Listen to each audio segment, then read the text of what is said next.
Titans came out Friday, and I saw it on Saturday, and I didn't get a chance to review it, and today is Monday. But this review probably won't come out until Wednesday, because I'll be busy, man.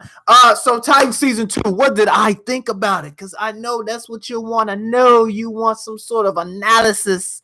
What did I think about Titans Season 2? Titans Season 2 is the best DC show on air, probably one of the best DC shows of all time, aside from Doom Patrol. DC Universe, if you do not have this service, I don't know why I'm clapping. A lot of friends that I know, a lot of my female friends like to clap. Boy, you don't know what I'm talking about. This show is incredible, and this episode proves my theory to be correct. So let's get down into some of the good stuff in this episode. So Raven's dad. First of all, before I get into any of that, don't you guys just love the theme song of it? Dun, dun, dun, dun, dun, dun. But anyway, Raven's dad looks like they do a recap of the previous season, and Raven's dad looks like Loki from the side, doesn't he? Or is that just me? Because he looks just like Loki. I'm like, bro, is that Tom Hiddleston? Jason Todd is dope. He rides a motorcycle in the house. Who does that? And that's what Jason Todd is doing. So I believe that Hawk and Dove, they say that they were sent by, I don't know if they were sent by Starfire or Donna Troy to find Jason Todd to find Batman. So really, they don't really care about Jason Todd, but Jason Todd is possibly one of the best characters in the show, hands down. And then Hawk and Dove, it was exciting to see them again, right? Hawk and Dove, there was a lot of comedic banter going around, and I didn't think that Hawk was capable of such comedic timing, because he was funny in this episode, surprisingly. We got a Justice League reference too. Did you guys catch that? A Justice League reference, and I think there was a Superman reference too, which I think that's our first Superman reference. But this isn't our first Justice League reference. What if they put the Justice League in this show? If they do that, I'm all in for it. You feel what I'm saying? They need to do that. Scratch the Justice League movie. Scratch whatever we had set up in the DCEU. Just bring that into the DC Universe streaming app. Raven said something funny. She said, and I had to write it down. She said, we got to get Dick back to normal.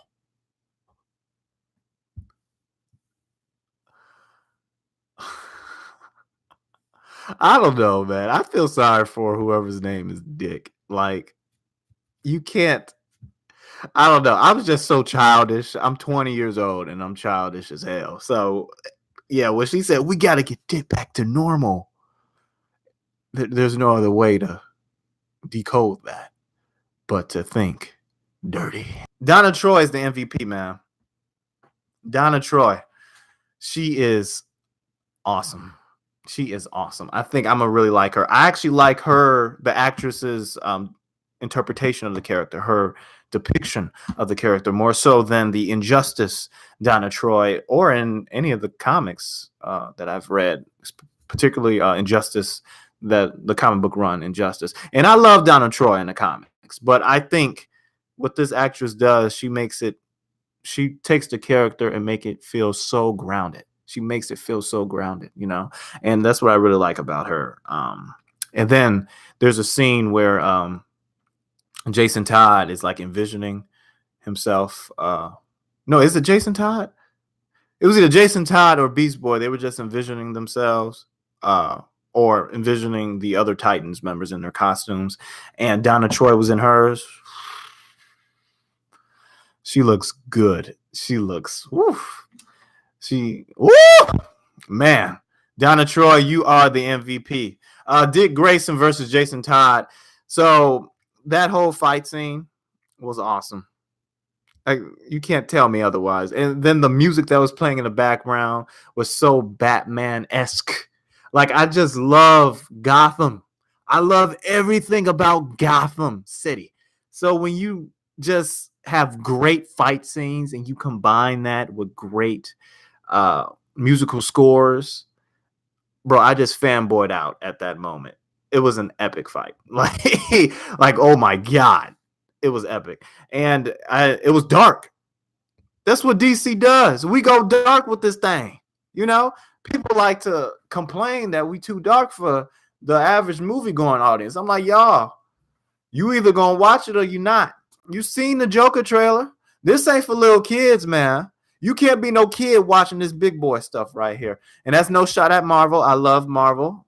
I think they've done a spectacular job of giving life to the comic book movie franchise, and they're really doing a good job of having the world love superheroes. I love DC, man. DC has a place in my heart, and it will always have a place in my heart over anything that you've seen that's non-DC related in terms of superhero-ness. In this episode, we got Trigon. We got Trigon. Did you hear what I said? We got Trigon. Now, you guys thinking, oh, yeah, we already had Trigon in season 1. No, we did not. This episode, we get Trigon. Straight CGI Trigon. Come on. Come on. Like, this is what the comics, look, this is what I dream of, man. Seeing these characters on the screen, like, damn near how they are in the comics. You're just respecting the source material, you know? For a second, I thought, like, man, they ain't going to show Trigon. They just going to show him as a human and being like, yeah, you know, I'm all this in a bag of chips. Yeah, you ain't going to see nothing. You're so scared of me. A human version of myself that does not look terrifying at all. But you are going to get scared. Yeah, so Trigon, full CGI, very bold choice. Like, I was not expecting them to actually show Trigon. Raven is also the MVP of this episode too, because Raven is the Raven we always wanted, or what I always wanted from the comics, man. From the comics. As soon as she gets that thing on her forehead, come on, man. If you guys read the Injustice comic book run, I keep referencing that because that is my favorite comic book run out of all the comic books that I've read so far. And I've read a couple. I've read that. I'm in the middle of reading the Green Lanterns comic book run off of I believe it's DC Rebirth. And I'm also reading this big old comic book. I don't know. I can't think of the name right now, but it's really huge. So yeah, I take this comic book stuff seriously. I am interested in the comic book way of storytelling. But yeah, this is the Raven that we always, or what I keep saying we, but what I always wanted to see.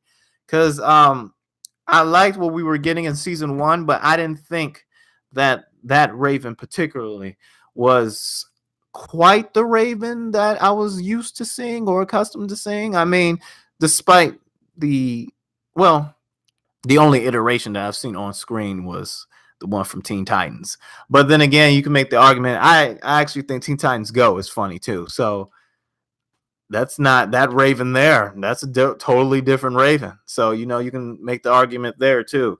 But this is the Raven strap, you know, is not trying to make a joke out of herself, you know, is not used as comedic relief.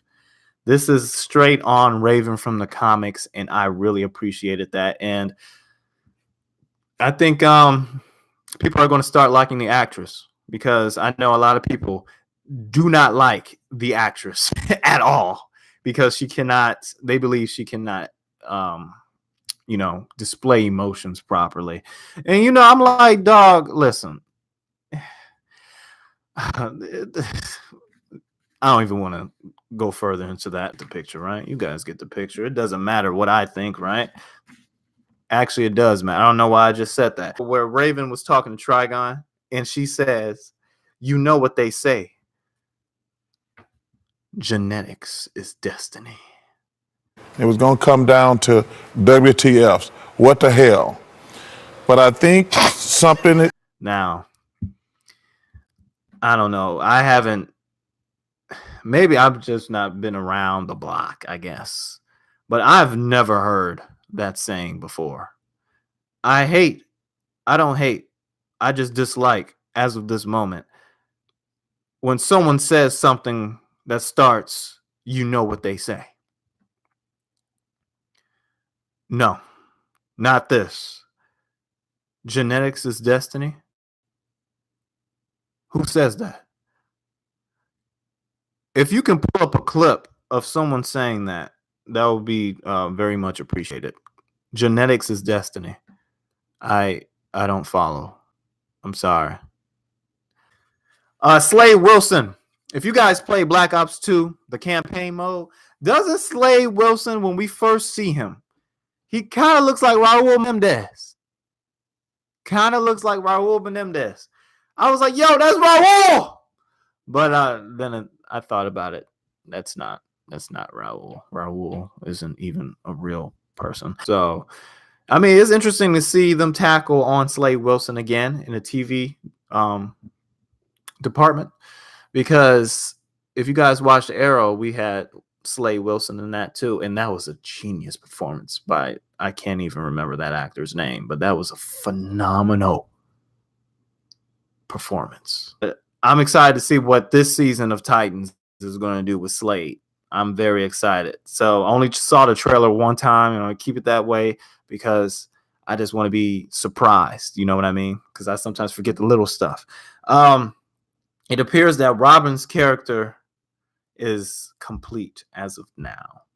His arc, I think, is done, because at the end of this episode, he essentially wants to go back to San Francisco. So, do the Titan stuff again, So I don't think we'll get another complex arc, not complex, but just a story arc with his character.